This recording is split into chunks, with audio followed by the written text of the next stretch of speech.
السلام عليكم ورحمة الله وبركاته. إن الحمد لله الذي خلقنا وكرمنا للعالمين وقدوة للعابدين وحجة على العباد أجمعين بعثه بدين الهدى والرحمة فأنقذ الله الناس به من الهلكة وهدى به من الضلالة ونشهد أن لا إله إلا الله وحده لا شريك له شهادة تليق بجلاله وعظيم سلطانه ونشهد أن سيدنا وسندنا وحبيبنا وحبيب ربنا وطبيبنا وطبيب قلوبنا ومولانا محمدا عبده ورسوله صلى الله تعالى عليه وعلى آله وأصحابه وبارك وسلم تسليما كثيرا أما بعد فقد قال الله سبحانه وتعالى أعوذ بالله من الشيطان الرجيم بسم الله الرحمن الرحيم إن الذين آمنوا وعملوا الصالحات يهديهم ربهم بإيمانهم تجري من تحتهم الأنهار في جنات النعيم وعن أنس رضي الله تعالى عنه قال قال رسولنا وإمامنا وقدوتنا صلى الله عليه وسلم لا يؤمن أحدكم حتى أكون أحب إليه من والده وولده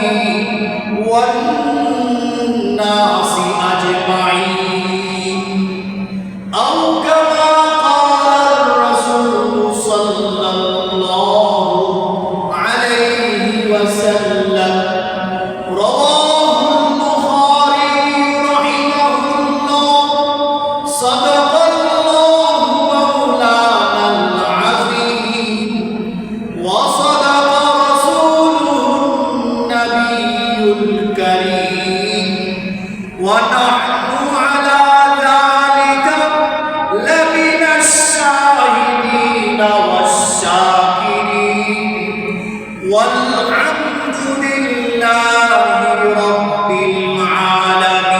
العالمين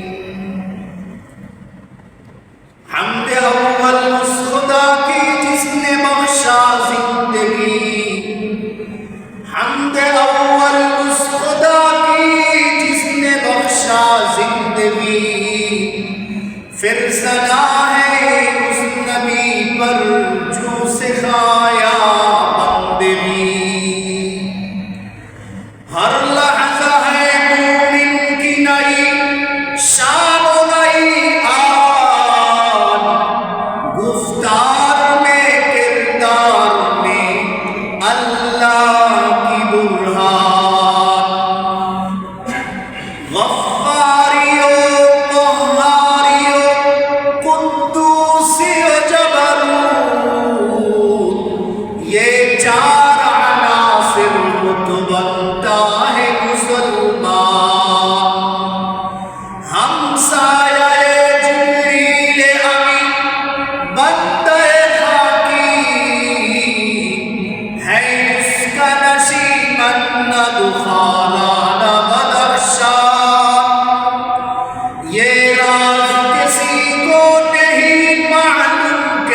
সম্মানিত মুসলিয়ানে কেরাম, শুরুতেই মহান পরওয়ারদিগারে আলম, মহামহিম প্রতিপালক খোদাবন্দে কুদ্দুস সর্বময় ক্ষমতার অধিকারী মহান রব্বুল আলামিনের দরবারে লাখো কোটি শুকরিয়া জ্ঞাপন করছি, যিনি দয়া আর অনুকম্পা প্রদর্শন করে আজকের জুমার নামাজের উদ্দেশ্যে আমাদেরকে মসজিদে আসবার বসবার তৌফিক এনায়েত করেছেন। এই জন্য অন্তরের অন্তঃস্থল থেকে কালিমাতুশ শুকর আদায় করি, সকলেই করে নেই আলহামদুলিল্লাহ। প্যারে হাজিরিন, আল্লাহ রব্বুল আলামিন আমাদেরকে বিশ্বনবী মুহাম্মদুর রাসূলুল্লাহ সাল্লাল্লাহু আলাইহি ওয়াসাল্লামের উম্মতের অন্তর্ভুক্ত করেছেন। যে রাসূল ছিলেন সাইয়্যিদুল মুরসালিন, যে রাসূল ছিলেন সাইয়্যিদুল আম্বিয়া, যে রাসূল দুনিয়ার শুরু থেকে শেষ পর্যন্ত যত মানুষ পৃথিবীতে আসবে তাদের মধ্যে সবচাইতে শ্রেষ্ঠ এমন একজন রাসূলের উম্মত হওয়ার সুযোগ করে দিয়েছেন। এই জন্য আরো একবার কালিমাতুশ শুকর করে নেই আলহামদুলিল্লাহ। সম্মানিত হাজিরিন, আল্লাহ রব্বুল আলামিনের অশেষ কৃপা যে তিনি আমাদেরকে ঈমানের মতো মহান দৌলত দিয়েছেন। এই ঈমান সম্পর্কে আমাদের আলোচনা চলছে গত কয়েক সপ্তাহ ধরে। এই ঈমান এটি হলো মুক্তির সনদ। আখিরাতে মানুষের জান্নাত এবং জাহান্নামের ফয়সালা হবে এই ঈমানের উপরে ভিত্তি করে। এই ঈমান এটি এমন একটি বিষয় যা না থাকলে আপনার আমার নামাজ মূল্যহীন হয়ে যায়। এই ঈমান এমন একটি বিষয় যা ঠিক না থাকলে আপনার আমার কোনো ভালো কাজের বিপরীতে আল্লাহ রাব্বুল আলামিনের কাছে জান্নাতের আশা করা যায় না। সম্মানিত হাজিরিন, তাহলে বোঝা যায় আমাদের জীবনে যত বিষয় রয়েছে সেগুলোর মধ্যে সবচাইতে গুরুত্বপূর্ণ, সবচাইতে উল্লেখযোগ্য, সবচাইতে দামি বিষয় হলো ঈমান। সম্মানিত হাজিরিন, আল্লাহ রাব্বুল আলামিন আমাদেরকে ঈমান দিয়েছেন। এই হিসাবে আল্লাহ রাব্বুল আলামিনের কৃতজ্ঞ হওয়ার দরকার আছে না নাই? কথা বলতে হবে, কৃতজ্ঞ হওয়ার দরকার আছে না নাই?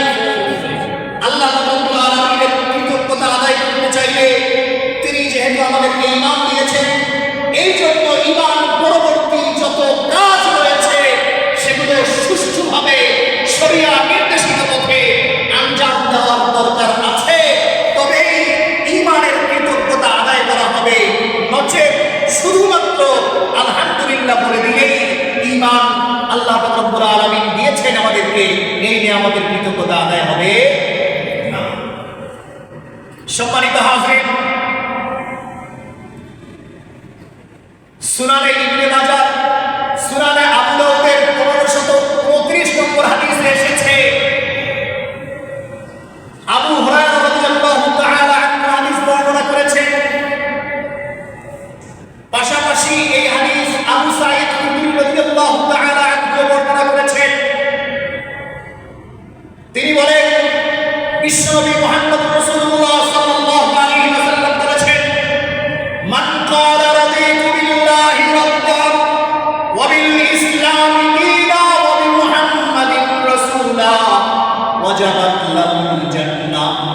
বিশ্বনবী মুহাম্মদ রাসূলুল্লাহ সাল্লাল্লাহু আলাইহি ওয়াসাল্লাম বলেন, যে ব্যক্তি ঈমানের সাথে, যে ব্যক্তি মন থেকে এই কথা বলতে পারবে, মনের বিশ্বাসের সাথে এই কথা বলতে পারবে যে আমি আল্লাহ রাব্বুল আলামিনকে রব হিসেবে পেয়ে সন্তুষ্ট, ইসলামকে দ্বীন হিসেবে পেয়ে সন্তুষ্ট, আর নবী মুহাম্মদুর রাসূলুল্লাহ সাল্লাল্লাহু আলাইহি ওয়াসাল্লামকে রাসূল হিসেবে পেয়ে সন্তুষ্ট, আল্লাহ রাসূল সাল্লাল্লাহু আলাইহি ওয়াসাল্লাম বলেন, ওই ব্যক্তির জন্য আল্লাহ রাব্বুল আলামিনের পক্ষ থেকে জান্নাত ওয়াজিব হয়ে যায়। সুবহানাল্লাহ ওয়া বিহামদিহি। সুবহানাল্লাহ। আল্লাহ রাব্বুল আলামিন যদি কোনো ব্যক্তি তার ঈমানকে পরিশুদ্ধ করতে পারে, তার জন্য আখিরাতে জান্নাতের ফয়সালা করবে। এই কথাই বিশ্বনবী মুহাম্মদ রাসূলুল্লাহ সাল্লাল্লাহু আলাইহি ওয়াসাল্লাম এই হাদিসের মধ্যে উল্লেখ করে দিলেন। প্যারে হাফেজ, একবার এক ঘটনা ঘটল। এই ঘটনা এসেছে সহিহ মুসলিমের 31 নম্বর হাদিসে। ঘটনা বর্ণনা করছেন আবু হুরায়রা রাদিয়াল্লাহু তাআলা আনহু। তিনি বলছেন, কুন্না কুউদান হাওলা রাসূলিল্লাহি সাল্লাল্লাহু আলাইহি ওয়াসাল্লাম মা'না আবু বকর ওয়া উমর ফি নাফারিন فقام رسول الله صلى الله عليه وسلم من بين أظهرنا فأبطأ علينا فخشينا أن يقطع دوننا। আবু হুরায়রা রাদিয়াল্লাহু তাআলা ঘটনা বর্ণনা করছেন, একদিন আমরা বিশ্বনবী মুহাম্মদুর রাসূলুল্লাহ সাল্লাল্লাহু আলাইহি ওয়াসাল্লামের দরবারে বসেছিলাম। আমাদের সাথে রাসূলের সবচেয়ে গুরুত্বপূর্ণ সাহাবী আবু বকর সিদ্দিক রাদিয়াল্লাহু তাআলা আনহু আছেন। এরপরে দ্বিতীয় মর্যাদার সাহাবী ওমর ইবনুল খাত্তাব রাদিয়াল্লাহু তাআলা আনহু আছেন। হঠাৎ বিশ্বনবী মুহাম্মদুর রাসূলুল্লাহ সাল্লাল্লাহু আলাইহি ওয়াসাল্লাম আমাদেরকে রেখে উঠে চলে গেলেন। আমরা মনে করলাম বিশ্বনবী হয়তো কোনো গুরুত্বপূর্ণ কাজে বের হয়েছে, আবার হয়তো কিছুক্ষণের মধ্যেই মসজিদে ফেরত আসবেন। কিন্তু আবু হুরায়রা রাদিয়াল্লাহু তাআলা আনহু বলছেন, বিশ্বনবী মুহাম্মদুর রাসূলুল্লাহ সাল্লাল্লাহু আলাইহি ওয়াসাল্লাম আমাদের কাছ থেকে উঠে যাওয়ার পরে দীর্ঘ সময় অতিবাহিত হয়ে গেল। বিশ্বনবী মুহাম্মদুর রাসূলুল্লাহ সাল্লাল্লাহু আলাইহি ওয়াসাল্লাম আমাদের কাছে আর ফিরলেন না। আবু হুরায়রা রাদিয়াল্লাহু তাআলা আনহু বলেন, আমরা আশঙ্কাগ্রস্ত হলাম, ভয় পেয়ে গেলাম যে বিশ্বনবী মুহাম্মদুর রাসূলুল্লাহ সাল্লাল্লাহু আলাইহি ওয়াসাল্লামকে আমাদের সামনে থেকে অপহরণ করা হলো নাকি, তাকে কোথাও নিয়ে যাওয়া হলো নাকি। এরপরে সবাই হাই হুতাশ করা শুরু করলো। সকলেই মিলে সিদ্ধান্ত নিল এখনই আমাদের বের হয়ে যাওয়া উচিত। বিশ্বনবী মুহাম্মদুর রাসূলুল্লাহ সাল্লাল্লাহু আলাইহি ওয়াসাল্লাম কোথায় চলে গেলেন তাকে খুঁজে বের করা উচিত। সবাই খুঁজতে বের হলেন, সবাই নিজ নিজ জায়গা থেকে খুঁজছেন। আবু হুরায়রা রাদিয়াল্লাহু তাআলা আনহু বলেন, আমি একটা বাগানের কাছে গেলাম। এই খেজুর বাগানের ভেতরে ঢুকবো, কিন্তু কোনো দরজা খুঁজে পাচ্ছি না। কোনো দিকে কোনো দরজা নেই, আমি কোনো দরজা খুঁজে পাচ্ছি না। আমার মনে হলো, আমার মন বলল বিশ্বনবী মুহাম্মদুর রাসূলুল্লাহ সাল্লাল্লাহু আলাইহি ওয়াসাল্লাম এই বাগানের ভেতরে থাকতে পারেন। আমি দেখি একটা ট্রেন পানি যাওয়ার জন্য একটা ট্রেন বাগানের ভেতরে ঢুকে গেছে। এই ট্রেনের মধ্য দিয়ে আমি আবু হুরায়রা ওই বাগানের ভেতরে চলে গেলাম। বাগানের ভেতরে যাওয়ার পরে আমি বিশ্বনবী মুহাম্মদুর রাসূলুল্লাহ সাল্লাল্লাহু আলাইহি ওয়াসাল্লামকে সেই জায়গায় খুঁজে পেয়ে গেলাম। বিশ্বনবী মুহাম্মদুর রাসূলুল্লাহ সাল্লাল্লাহু আলাইহি ওয়াসাল্লাম বলছেন, ও আবু হুরায়রা, কি খবর তোমার, তুমি এখানে কেন? তার এক প্রশ্নের জবাবে আবু হুরায়রা রাদিয়াল্লাহু তাআলা আনহু উত্তর দিচ্ছেন, ওগো আল্লাহর নবী, আপনি আমাদের সামনে ছিলেন, হঠাৎ উঠে গেলেন। মনে হলো আপনি কিছুক্ষণের মধ্যে ফিরবেন, দীর্ঘক্ষণ হয়ে গেল। আপনি যখন আমাদের সামনে ফিরলেন না, আমাদের কাছে আসলেন না, আমরা ভীত সন্ত্রস্ত হয়ে গেলাম। আমরা মনে করতে লাগলাম হতে পারে আপনাকে অপহরণ করা হয়েছে। এরপরে সবাই হাই হুতাশ করা শুরু করে দিল। আমি আবু হুরায়রা সর্বপ্রথম হাই হুতাশ করা শুরু করেছি। আবু হুরায়রা রাদিয়াল্লাহু তাআলা আনহু রাসূলুল্লাহ সাল্লাল্লাহু আলাইহি ওয়াসাল্লামের সামনে ক্রেডিট নিচ্ছেন। খেয়াল করলেন কি বিষয়টা? রাসূলের কাছে এসে কি বলেন? ইয়া রাসূলুল্লাহ, আপনার ব্যাপারে হাই হুতাশ শুরু হয়েছে ঠিক, কিন্তু আমি আবু হুরায়রা সর্বপ্রথম হাই হুতাশ করা শুরু করেছি। রাসূলের প্রতি ভালোবাসার কথা, ভালোবাসার নিদর্শনের কথা, ভালোবাসার আলামতের কথা তিনি বিশ্বনবী মুহাম্মদুর রাসূলুল্লাহ সাল্লাল্লাহু আলাইহি ওয়াসাল্লামকে বোঝাতে চান। প্যারে হাফেজ, বিশ্বনবী মুহাম্মদুর রাসূলুল্লাহ সাল্লাল্লাহু আলাইহি ওয়াসাল্লাম বললেন, ও আবু হুরায়রা, সাথে তার দুইটা জুতা দিয়ে দিলেন। তাকে বললেন, ফামান লাকিতা মিন ওয়ারাই হাদাল হাইম ইয়াশহাদু আন লা ইলাহা ইল্লাল্লাহ মুস্তাইকিনান বিহা কলবুহু আল্লাহ রাসূল সাল্লাল্লাহু আলাইহি ওয়াসাল্লাম বললেন, ও আবু হুরায়রা, তুমি এই বাগানের পিছনে যাকে এইরকম পাবে যে সে এই কথার বিশ্বাস করে আল্লাহ ছাড়া কোনো মাবুদ নাই এবং সে এই কথাটা মুস্তাইকিনান বিহা কলবুহু, অন্তর থেকে বলে, মনের বিশ্বাসের সাথে বলে, শুধুমাত্র উপরে উপরে বলে না, মনের বিশ্বাসের সাথে কোনো ব্যক্তি যদি লা ইলাহা ইল্লাল্লাহ বলে আর এইরকম কোনো ব্যক্তিকে যদি তুমি পেয়ে যাও, তোমার সাথে সাক্ষাৎ হয়ে যায়, ফাবাশশিরহু বিল জান্নাহ, ও আবু হুরায়রা, আমি তোমাকে বলে দিচ্ছি তুমি তাকে জান্নাতের ব্যাপারে সুসংবাদ দিয়ে দাও। সুবহানাল্লাহ। আল্লাহ রাসূল সাল্লাল্লাহু আলাইহি ওয়াসাল্লাম আবু হুরায়রাকে অনেকে বিশ্বাস করতে না পারে যে তোমাকে এই কথা কি রাসূল বলেছে, এই জন্য রাসূল সাল্লাল্লাহু আলাইহি ওয়াসাল্লাম তার পাদুকা জোড়া দিয়ে দিলেন, তার জুতা জোড়া দিয়ে দিলেন, বললেন আমার এই জুতা সবাই চেনে, তুমি যখন এই জুতা দেখিয়ে বলবে যে আল্লাহ রাসূল এই কথা বলেছেন, অবশ্যই তোমার এই কথা বিশ্বাস করবে, কেউ অবিশ্বাস করতে পারবে না।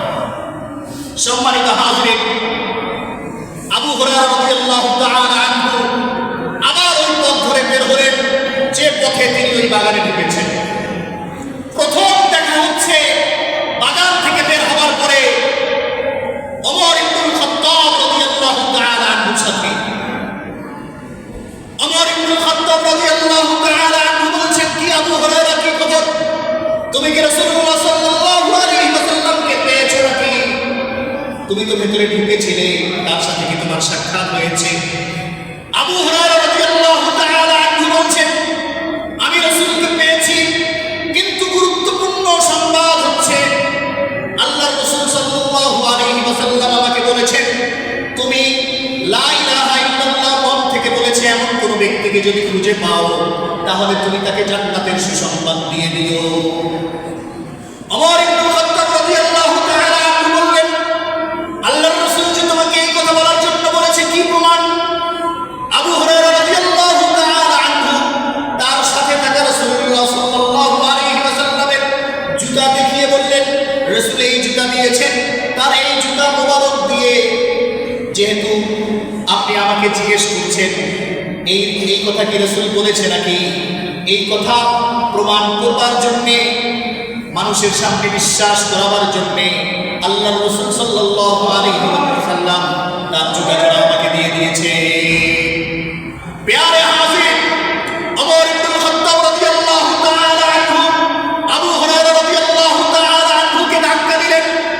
আবু হুরায়রা রাদিয়াল্লাহু তাআলা আনহু বর্ণনা করেন, আমার হাত নিচে পড়ে গেল, আমার নিতম্ব মাটিতে পড়ে গেল, আমি পড়ে গেলাম, কিছুটা ব্যথিত হলাম। ওমর ইবনুল খাত্তাব রাদিয়াল্লাহু তাআলা আনহু আমাকে বললেন, ও আবু হুরায়রা, চলো আমি রাসূলের সাথে দেখা করতে চাই। ওমর ইবনুল খাত্তাব রাদিয়াল্লাহু তাআলা আনহু আবু হুরায়রা রাদিয়াল্লাহু তাআলা আনহুকে নিয়ে রাসূলুল্লাহ সাল্লাল্লাহু আলাইহি ওয়াসাল্লামের সামনে চলে গেলেন। এরপরে ওমর ইবনুল খাত্তাব রাদিয়াল্লাহু তাআলা আনহু বলছেন, ইয়া রাসূলুল্লাহ, আবু হুরায়রা যে কথা বলে এই কথা সঠিক নাকি? বিশ্বনবী মুহাম্মদুর রাসূলুল্লাহ সাল্লাল্লাহু আলাইহি ওয়াসাল্লাম বলেন, হ্যাঁ, এই কথা সঠিক। যে ব্যক্তি মন থেকে লা ইলাহা ইল্লাল্লাহ বলতে পারবে, আমি আবু হুরায়রাকে বলে দিয়েছি, তাকে জান্নাতের ব্যাপারে সুসংবাদ দিও। ওমর ইবনুল খাত্তাব রাদিয়াল্লাহু তাআলা আনহু বললেন, ইয়া রাসূলুল্লাহ, আপনার কাছে আমার পরামর্শ, আমার বিনীত পরামর্শ, এই কথা যদি জনগণকে জানানো হয়, মানুষকে জানানো হয়, মানুষ ঈমান আনবে, এরপরে আর কোনো ইবাদত বন্দেগী করবে না, নামাজ আদায় করতে চাইবে না, রোজা পালন করতে চাইবে না। তারা মনে করবে যে ঈমান আনলে যেহেতু জান্নাতে যাওয়া যায়, জাহান্নাম থেকে বাঁচা যায়, আমাদের আর কোনো ইবাদত বন্দেগী করবার দরকার নাই। এই জন্য ইয়া রাসূলুল্লাহ, আপনার কাছে আমার বিনীত পরামর্শ, এই কথা আপনি আপনার সাহাবী সহ অন্য লোকদেরকে এই মুহূর্তে জানাবেন না। বিশ্বনবী মুহাম্মদুর রাসূলুল্লাহ সাল্লাল্লাহু আলাইহি ওয়াসাল্লাম ওমর ইবনুল খাত্তাব রাদিয়াল্লাহু তাআলা আনহুর এই পরামর্শ গ্রহণ করলেন। তিনি বলে দিলেন, ও আবু হুরায়রা, তুমি থেমে যাও, তোমার এই সংবাদ মানুষকে দেওয়ার দরকার নাই। ওমর যে কথা বলছে ঠিকই বলছে, তার কথা ঠিক আছে, তার পরামর্শ ঠিক আছে, এই সংবাদ মানুষকে জানানোর দরকার নাই। বিশ্বনবী মুহাম্মদুর রাসূলুল্লাহ সাল্লাল্লাহু আলাইহি ওয়াসাল্লাম আবু হুরায়রা রাদিয়াল্লাহু তাআলা আনহুকে নিষেধ করে দেবার কারণে আবু হুরায়রা রাদিয়াল্লাহু তাআলা আনহু এই হাদিস, এই ঘটনা, এই বিষয়টি আর মানুষের সামনে উপস্থাপন করলেন না। সম্মানিত হাজিরিন,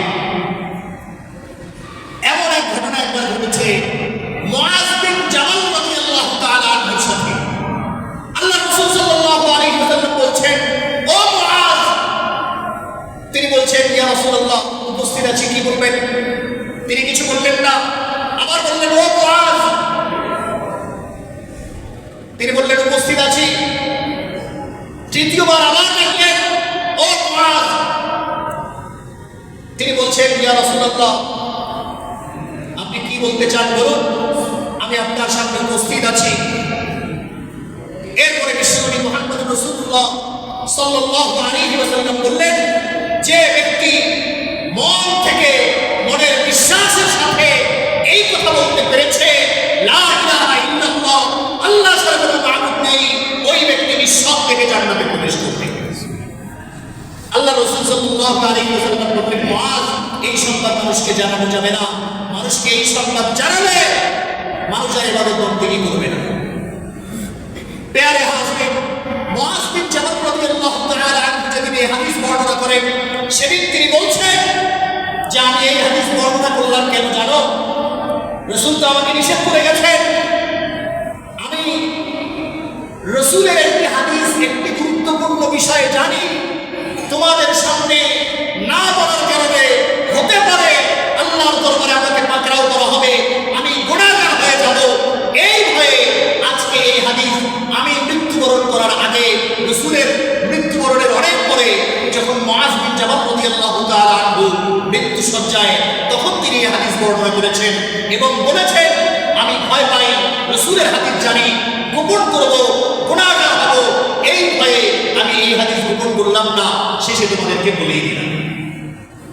প্যারে হাজরিন, তাহলে বোঝা যায়, যদি কোনো ব্যক্তি তার ঈমান পরিশুদ্ধ করতে পারে, ওই ব্যক্তি জান্নাতে যাবে। যদি কোনো ব্যক্তি ঈমান পরিশুদ্ধ করতে না পারে, সে হাজারো ভালো কাজ করুক, এই ভালো কাজ তাকে জাহান্নামের আগুন থেকে বাঁচাতে পারবে না। সম্মানিত হাজরিন,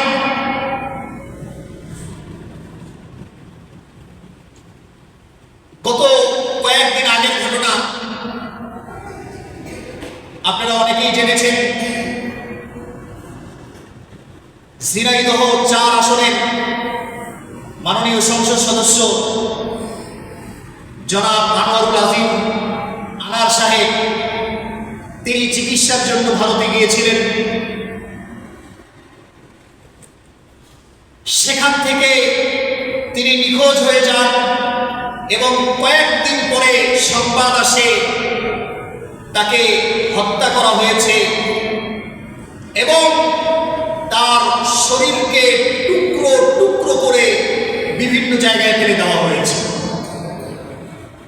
প্যারে হাজরিন, গতকাল ডিএমপির ডিটেকটিভ ব্রাঞ্চ, ডিবি গোয়েন্দা সংস্থা জানিয়েছে, তার মরদেহ পরিপূর্ণরূপে উদ্ধার করা এখন আর সম্ভবপর নয়। সম্মানিত হাজরিন, যে লোকের ব্যাপারে আমি এই কথা শোনাচ্ছি, সেই লোকটি বাংলাদেশের যেহেতু মাননীয় সাংসদ, এই হিসেবে নিঃসন্দেহে গুরুত্বপূর্ণ ব্যক্তিত্ব। এই অঞ্চলের সরকারের পক্ষ থেকে নির্বাচিত জনপ্রতিনিধি। প্যারে হাজরিন, হয়তো তার এলাকার, যেহেতু তিনি সাংসদ, এই হিসেবে সর্বোচ্চ ক্ষমতাধর ব্যক্তি, কিন্তু এইরকম ক্ষমতাধর ব্যক্তি, আমরা তার জন্য দোয়া করি, আল্লাহ রাব্বুল আলামিন যেন তাকে হুকমান শাহাদাতের মর্যাদা দিয়ে দেন, তাকে তার জীবনের ত্রুটি বিচ্যুতি মার্জনা করে দিয়ে তাকে জান্নাতুল ফেরদাউসের আলা মাকাম নসিব করেন। কিন্তু এইরকম একজন দাপুটে ব্যক্তি, যিনি কয়েকদিন আগেও দাপটের সাথে নিজ এলাকায় থেকেছেন, আজকে গোয়েন্দা সংস্থা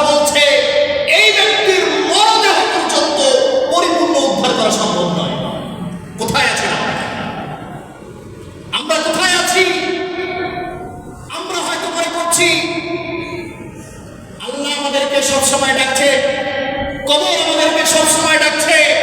আমরা হয়তো মনে করছি আমার ঈমান পরিশুদ্ধ করার সময় আসে নাই, আমার নামাজ নিয়মিত আদায় করার সময় আসে নাই।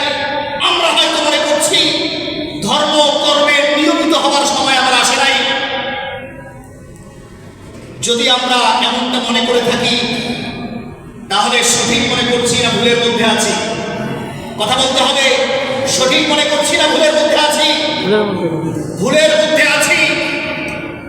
আপনি এখানে নামাজ আদায় করার জন্য এসেছেন, বলা যায় না নামাজের পরবর্তী মুহূর্তে আপনি হিল স্ট্রোক করবেন কিনা, বলা যায় না আগামী সপ্তাহে আপনি জুমার নামাজের জন্য মসজিদে আসতে পারবেন কিনা, বলা যায় না আজকের পরবর্তী নামাজ আসরের নামাজে আপনি অংশগ্রহণ করতে পারবেন কিনা। প্যারে হাজির, তাহলে পরিপূর্ণ কামেল খাঁটি মুমিন হওয়ার দরকার আছে না নাই? যদি আমরা খাঁটি মুমিন হতে চাই তাহলে আমাদের জীবন কেমন হতে হবে? আনাস বিন মালিক রাদিয়াল্লাহু তাআলা আনহু বলেছেন, সহিহ বুখারীর 15 নম্বর হাদিসে এসেছে, قال النبي صلى الله عليه وسلم, বিশ্বনবী মুহাম্মদুর রাসূলুল্লাহ সাল্লাল্লাহু আলাইহি ওয়াসাল্লাম ইরশাদ করেছেন, লা ইউমিনু আহাদুকুম হাত্তা আকুনা আহাব্বা ইলাইহি মিন ওয়ালিদিহি ওয়া ওয়ালাদিহি ওয়ান নাসি আজমাইন। বিশ্বনবী মুহাম্মদুর রাসূলুল্লাহ সাল্লাল্লাহু আলাইহি ওয়াসাল্লাম বলেন, তোমাদের মধ্যে কোনো ব্যক্তি ওই সময় পর্যন্ত পরিপূর্ণ মুমিন হতে পারবে না যতক্ষণ পর্যন্ত আমি মুহাম্মদ তার কাছে প্রিয় পাত্র হব না, তার বাবার চাইতে, তার মায়ের চাইতে, তার সন্তানের চাইতে, বরং দুনিয়ার সকল মানুষের চাইতে আমি মুহাম্মদ তার কাছে যদি বেশি প্রিয় না হই তাহলে ওই ব্যক্তি পরিপূর্ণ মুমিন হতে পারে না। এই হাদিস দিয়ে বিশ্বনবী মুহাম্মদ রাসূলুল্লাহ সাল্লাল্লাহু আলাইহি ওয়াসাল্লাম আমাদেরকে কি বোঝাচ্ছেন? তিনি আমাদেরকে বোঝাতে চান যে দুনিয়ার সকল কিছুর চাইতে নবী মুহাম্মদকে ভালোবাসতে হবে। এর অর্থ হচ্ছে নবী মুহাম্মদের আদর্শ নিজের মধ্যে লালন করে, নিজের মধ্যে ধারণ করে জীবন পরিচালনা করতে হবে। তাহলে খাঁটি মুমিন হওয়ার জন্য কি করতে হবে? কথা বলেন, খাঁটি মুমিন হওয়ার জন্য কি করতে হবে? রাসূলুল্লাহ সাল্লাল্লাহু আলাইহি ওয়াসাল্লামের নির্দেশিত পথে জীবন পরিচালনা করতে হবে। খাঁটি মুমিন হওয়ার জন্য কি করতে হবে? মুসনাদে আহমদের 25,302 নম্বর হাদিসে এসেছে, হাদিসের বর্ণনাকারী সাহাব বিন সাদ রাদিয়াল্লাহু তাআলা আনহু তিনি বলছেন, আমি আয়েশা সিদ্দিকা রাদিয়াল্লাহু তাআলা আনহাকে জিজ্ঞেস করলাম, ও আয়েশা, আপনি আমাকে বলুন দেখি রাসূলুল্লাহ সাল্লাল্লাহু আলাইহি ওয়াসাল্লামের চরিত্র কেমন ছিল? আয়েশা সিদ্দিকা রাদিয়াল্লাহু তাআলা আনহা তার কাছে এই প্রশ্ন করা দেরি, তার উত্তর দিতে দেরি হয় না যে বিশ্বনবী মুহাম্মদুর রাসূলুল্লাহ সাল্লাল্লাহু আলাইহি ওয়াসাল্লামের চরিত্র ছিল কানা খুলুকুহু আল কুরআন। এই কোরআন ছিল, তোমরা কি কোরআন পড়ো না? এই কোরআন ছিল বিশ্বনবী মুহাম্মদুর রাসূলুল্লাহ সাল্লাল্লাহু আলাইহি ওয়াসাল্লামের চরিত্র। কোরআনে তোমরা যা পাচ্ছ, যা দেখছো, আল্লাহ পাক রব্বুল আলামিন কোরআনে যা বলেছেন, বিশ্বনবী মুহাম্মদুর রাসূলুল্লাহ সাল্লাল্লাহু আলাইহি ওয়াসাল্লামের পুরো চরিত্রই ছিল এই কোরআনের ভিতরে। কোরআনের বাইরে রাসূলুল্লাহ সাল্লাল্লাহু আলাইহি ওয়াসাল্লামের জীবনের কোনো অংশ ছিল না। তাহলে খাঁটি মুমিন হওয়ার জন্য এক নম্বরে কোরআন সামনে রাখতে হবে এবং রাসূলুল্লাহ সাল্লাল্লাহু আলাইহি ওয়াসাল্লামের নির্দেশিত পথে জীবন পরিচালনা করতে হবে। প্যারে হাজিরিন, তাহলে খাঁটি মুমিন হওয়ার জন্য এক নম্বরে কি করতে হবে? কোরআন মেনে জীবন পরিচালনা করতে হবে। আর দুই নম্বরে রাসূলুল্লাহ সাল্লাল্লাহু আলাইহি ওয়াসাল্লাম আমাদেরকে যে পথ দেখিয়ে গেছেন সেই পথে জীবন পরিচালনা করতে হবে। সম্মানিত হাজিরিন, যদি আমরা আমাদের ঈমান পরিশুদ্ধ করতে পারি তাহলে এর প্রতিদানে আল্লাহ পাক রব্বুল আলামিন আমাদেরকে জান্নাত দান করবেন। সূরা বাইয়িনা 7 নম্বর আয়াতে এসেছে, ইন্নাল্লাযীনা আমানু ওয়া আমিলুস সালিহাতি উলাইকা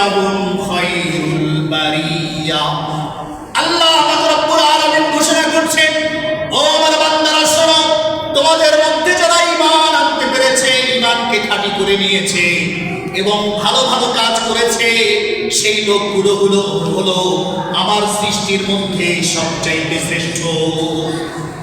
তাহলে জাতির শ্রেষ্ঠ সন্তান হওয়ার জন্য ঈমান পরিশুদ্ধ করতে হবে, আমালে সালেহা ভালো ভালো কাজ করতে হবে। প্রিয় হাজরিন, আমরা যদি ঈমান পরিশুদ্ধ করতে পারি তাহলে এই ঈমানের মাধ্যমে আল্লাহ রাব্বুল আলামিন আমাদেরকে জান্নাতে পৌঁছাবেন। সূরা ইউনূস 9 নম্বর আয়াতে এসেছে, আল্লাহ রাব্বুল আলামিন বলেন, ইন্নাল্লাযীনা আমানু ওয়া আমিলুস সালিহাতি ইয়াহদিহিম রাব্বুহুম বিঈমানিহিম। আল্লাহ রাব্বুল আলামিন বলছেন, আমার বান্দাদের মধ্যে যারা ঈমান এনেছে এবং ভালো কাজ করেছে, এই ঈমানের মাধ্যমে আমি আল্লাহ তাদেরকে জান্নাতের পথে উঠিয়ে দিব। তাহলে জান্নাতের পথে আল্লাহ রাব্বুল আলামিন উঠিয়ে দেবেন কিসের মাধ্যমে? ঈমানের মাধ্যমে। এই ঈমানকে খাঁটি করতে পারলে তবেই আল্লাহ রাব্বুল আলামিন আমাদেরকে জান্নাতের পথে তুলে দেবেন, যে পথ ধরে আমরা জান্নাত পর্যন্ত পৌঁছতে পারব। সম্মানিত হাজিরিন, সূরা হাজ 56 নম্বর আয়াতে এসেছে, আল্লাহ রাব্বুল আলামিন বলছেন, আল মুলকু ইয়াওমাইযিন লিল্লাহ, সেদিন রাজত্ব একমাত্র আল্লাহ। রাজত্ব কার? আল্লাহ। রাজত্ব কার? আল্লাহু ইয়াহকুমু বাইনাহুম। আল্লাহ রাব্বুল আলামিন সেদিন পুরো বিশ্বের মানুষের, জিনের বিচার কার্য পরিচালনা করবেন। এরপরে আল্লাহ রাব্বুল আলামিন বলেন, ফাল্লাযীনা আমানু ওয়া আমিলুস সালিহাত ফি জান্নাতিন নাঈম। ও আমার বান্দারা, আমি ঘোষণা দিয়ে রাখলাম, যারা তাদের ঈমান পরিশুদ্ধ করেছে, যারা আমালে সালেহা করেছে, তারা জান্নাতুন নাঈম তথা নিয়ামতপূর্ণ উন্নত জান্নাতের মধ্যে বসবাস করতে পারবে। সূরা বাকারা 72 নম্বর আয়াতে এসেছে, আল্লাহ রাব্বুল আলামিন বলেছেন, ওয়াল্লাযীনা আমানু ওয়া আমিলুস সালিহাতি উলাইকা হুম আসহাবুল জান্নাহ হুম ফিহা খালিদুন। আল্লাহ রাব্বুল আলামিন বলছেন, তোমাদের মধ্যে যারা ঈমান এনেছে, যারা ভালো ভালো কাজ করেছে, তারাই হবে জান্নাতের অধিবাসী। তারা জান্নাতে হুম ফিহা খালিদুন, স্থায়ীভাবে থাকবে। একবার জান্নাতে প্রবেশ করার পরে সেখান থেকে আর বের হওয়ার কোনো অপশন নাই।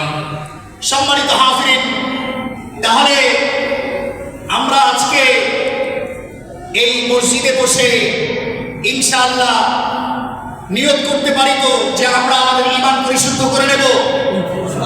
ইনশাআল্লাহ আমরা আমাদের ঈমান পরিশুদ্ধ করে নেব। ঈমান পরিশুদ্ধ করবার পরে ঈমান পরবর্তী যত কাজ রয়েছে সেগুলো করার সর্বোচ্চ চেষ্টা করব। ঈমানের ক্ষেত্রে চেষ্টা নেই, ঈমান ঠিক করতেই হবে। আর ঈমান পরবর্তী যে বিষয়গুলো রয়েছে সেগুলোর ক্ষেত্রে সর্বোচ্চ চেষ্টা রাখতে হবে। তাহলে ইনশাআল্লাহ আল্লাহ রাব্বুল আলামিন আমাদেরকে দুনিয়ায় সফলতা দান করবেন, আখিরাতেও সফল করবেন। এর অর্থ হচ্ছে জাহান্নাম থেকে মুক্তি দিয়ে জান্নাতে পৌঁছাবেন। আল্লাহ রাব্বুল আলামিন আমাদেরকে খাঁটি মুমিন এবং মুসলমান হওয়ার তৌফিক দান করুক। সকলেই বলি আমিন। ওয়া আখিরু দাওয়ানা আলহামদুলিল্লাহি রাব্বিল আলামিন। যারা সুন্নাত পড়েনি ইনশাআল্লাহ কবলাল জুমার সুন্নাত আদায় করবেন।